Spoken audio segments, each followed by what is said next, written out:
Welcome to a Starter and a Chaser podcast on location at Market Garden Brewing Company. What happens in Vegas stays in a cooler, so the specimen stays fresh for the... Hey guys, welcome to a Starter and Chaser podcast, where weekly we review one whiskey, one beer, just for you guys. I am Professional Brewer Jon Passow. I am Whiskey Connoisseur Joe Clarke. And we are still on location in Cleveland, Ohio at Market Garden Brewing Company for our month-long reviews of some of their beers. But before we get into the beer, we gotta start with the starter. What do we have here, Joe? I don't know if the guys or the ghosts or whatever are following us, but we have very old St. Nick antique barrel whiskey.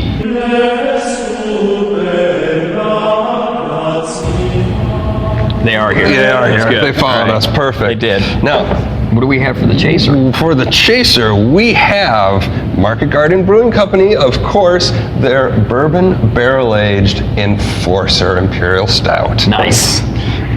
Very Old St. Nick is a product of Preservation Distillery. It is from Nelson County in Bardstown, Kentucky, and that's almost kind of like the Napa of bourbon. It means it's on fire all the time, every year? Something like that. Oh, no, that might be the newest one. Maybe it's peaty or smoky? Could be. Maybe it's got a char. All right, we've done enough of that already. So it's been a 7-year family passion for them. It is a 1 to 3 batch product. 1 to 3 barrel. 1 to 3 barrel product, I'm sorry. It is a small batch bourbon. It is also pot stilled. It is their Old World whiskey. Wonder what Old World whiskey actually means. If any of our viewers know, be sure to leave a comment below and hit the subscribe button while you're there. I wonder if it's a certain way of making the whiskey or something like that. Yeah, or the types of barrels that they use, or techniques. So this brand was brought around in 1984, and it was basically, John, it's released when it's ready, because it is a 12-year-old product, and it comes in at a hot 90.2 proof. Hot. We've gone up to like 130. And proof does not always determine a very good whiskey, which a lot of people nowadays kind of keep putting those hand in hand. Yeah, so it's fairly thick. It's got some legs that are coming down. What would you describe the color of that as, Joe? Well, I hold it up to the camera so our viewers could see. Brownish, goldish color. Yeah, this is actually a fairly lighter color than... It's almost kind of like Pilsner-y. It kind of almost is. Yeah. For being 12 years, you almost expect more caramel, more darker amber. Let's see what we get on the nose. Yeah. Uh-oh. Oh, man. He just looked right at me. This is like silky, buttery, like you're almost like before you do like a breakfast where you're putting a lot of like butter in the pan and melting, browning it up a little bit, getting some caramel in with that. It's a buttery caramel bomb on the nose. I mean, it is heavy. There's no alcohol in this nose. Wow. This has to be a treat.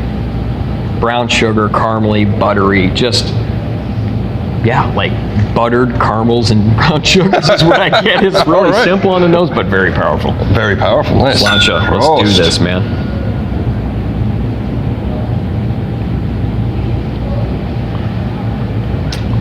Ooh, different.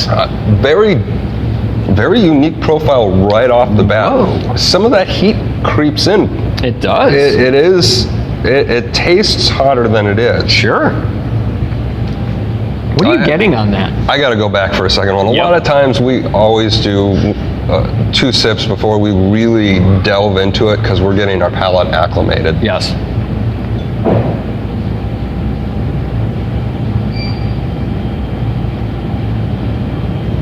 Oh, that is so bizarre from the nose. It's vinous. It's like a wine. Yeah. Wow, the Napa County of bourbon. Ironic, right? Very wine bottle-y looking. Yeah, very wine-like on the profile. There's a theme going on here. I can't get over that. It's almost no theme from the nose. Oh, what? I'm not getting the buttery. Oh, no, I was talking wine theme. Oh, no, you're right. No, absolutely with that. But as far as nose to palate, that theme doesn't continue. It's like, this is your nose, we're not doing this on the taste. Very grapey, kind of like white grape. Yeah, it's almost like It's almost like a Gewürztraminer or an Alsatial Riesling almost. Yeah. Okay. Wow, I was not expecting this at all. No, this is giving me pause. I'm having a hard time wrapping my brain around this because it is so wine-like. Wow. It is like a distilled wine. It's like a brandy. Yeah, very good. Like a brandy. It is very brandy-like. That is really interesting because I was expecting, going on the nose on this, I was expecting like this heavy Kentucky bourbon, caramel punch in the face, and it's nothing like that on the palate at all. Nothing like This is very delicate. It is smooth. Well, it does have a little bit of heat to it. Heat, though. It is smooth and it's delicious. Subtle. I like this a lot. My brain just keeps stopping at the wine. I don't know if that's like all that there is, but I'm having a hard time delving deeper into the flavors here.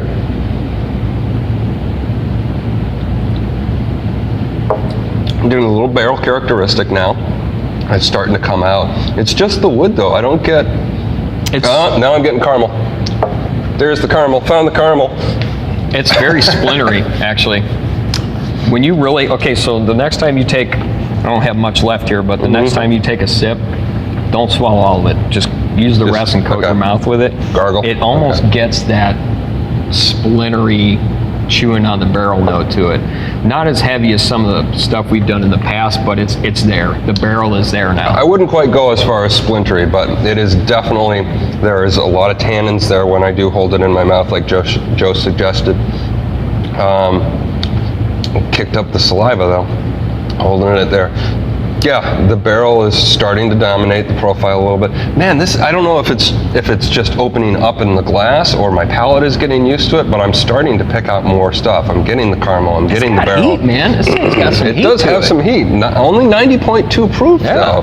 So, man, it's, wow. The caramel's there, but it's not heavy. The wine, I don't understand. I want to understand this more. I want more research on this because almost even to call it distillery and be like, how is this? How is this what you're producing? Why are you doing it? How is this possible? It doesn't make sense from nose to palate at all. Yeah, I mean, it's just totally.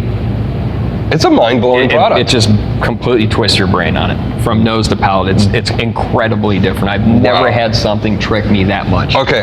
We gotta like take a break here, compile our thoughts for the final thought on that, but we will be back in a flash with The Chaser. And we're back, Starter and Chaser podcast with The Chaser, which is from Market Garden Brewing Company, and it is their bourbon barrel-aged enforcer stout, imperial stout. Now, Market Garden, of course, was started in 2011 with 4 investors, including Andy Trevikram, who is their head brewmaster. He formulates all the recipes, and we are, of course, on location at Market Garden. Now, their barrel-aged enforcer is 10.5% ABV, 80 IBUs, and spent a whole year in Elijah Craig whiskey barrels. Man. Oh my. Now, this is actually, the enforcer is a nod to Cleveland native, famous Irish mafia member Danny Green, and Cleveland used to have a nickname called Bomb City. That's because of the gang wars that happened here in the 70s, and Danny Green was the head of the Irish mafia, basically, the way I understand it. And a cool personal story, he died, his car got bombed, of course, when he came out of a dentist appointment here in Cleveland, Ohio. My mom lived in the apartment complex next door, and she heard the explosion, ran to the window, and she said there was a big fireball and money was raining down from the sky. That was the car explosion that killed Danny Green. Did you grab any? Based on my upbringing, no, but that's a story for another time. What do you smell on this one, Joe? Dude, this is like, I mean, it's like a black hole. You can't even see through this thing at all. And it's in a pretty small glass here. It's in a Glencairn, actually. Yeah, and beautiful kind of tan head there. Yeah, dark as dark can be. I'm actually getting some hoppy notes on that, and barrel notes. Hoppy barrel. Some little whiskey smells to it, kind of barrely whiskey. Okay. Alcohol-y a little bit, not in a bad way, good way, not ethanol-y. Okay. Chocolatey, coffee. Kind of everything that I would expect you to smell on a beer of this style. What's the ABV on this? It's 10.5%. Oh, okay, so not bad. All right, let's. It's not 15, but it's because I'm gonna dive into it. Well, you know, because Joe likes the dark beers like this. He does. Roast.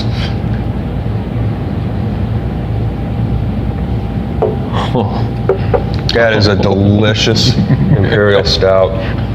Wow. Right up front. A very intense malt sweetness, but not cloyingly so. It's got a big, heavy mouthfeel. Wow. Roast notes mingling with caramel, mingling with whiskey, bourbon. Little bit of barrel vanilla comes in on the finish. And that's just the first taste. I'm going back for a second. Oh, it just keeps opening up, John. Chocolate bomb, bourbon, hoppy, citrusy. Oh, just coffee. Savory meal in a glass. Oh, man, is that like... Thank you, Market Garden. I love you. Because I really, really, really enjoy these dark beers. If you've watched, or any of you guys have been watching, and our patrons and stuff, I like the dark beers, and this is really good. Yeah, really it is. Good. It is all of those things that I was listing, the malt, the roast, the barrel, the whiskey, etc. It is all well balanced. One doesn't like come above the other. It is heavily layered. Just beautifully. Like a really good cake. Heavily layered. Nice layers to it. Yes. Man. Ooh. Absolutely. And the weight to a little desserty in the background. A little, but I wouldn't. But it's very well married. Label it as a dessert. No, not at all. No. But it's got like hints of that going on. It's like every really good beer mashed into one. Absolutely. The ultimate beer. It's the Ultron beer. It's the king of the hill. Ultron beer. That's right. Wow, that is very impressive. Well, that's the review. So. All right, we're done here. Let's go. Man, that is. I hope you guys do this one again. Yeah. Or do it all the time. Yeah, like all the time. I want this. Yeah. I want this year round. I don't care if it's 70 or 80 degrees out. I want. Yeah, absolutely. This. I mean, you can still chill it. Oh, yeah. So, what do you think about this? I'm going for you first. Going for me first. Yeah, okay, yeah. Changing me. Throwing me off here, Joe. Yep. So I do have to say that this, from what I understand, is actually the most expensive whiskey we've had on the podcast so far. It goes for a lot of money on the secondary, and Which we don't condone. Maybe. I have to put that aside and just review it for what it is and not for the hype. For what it is probably the most unique tasting whiskey I have ever come across.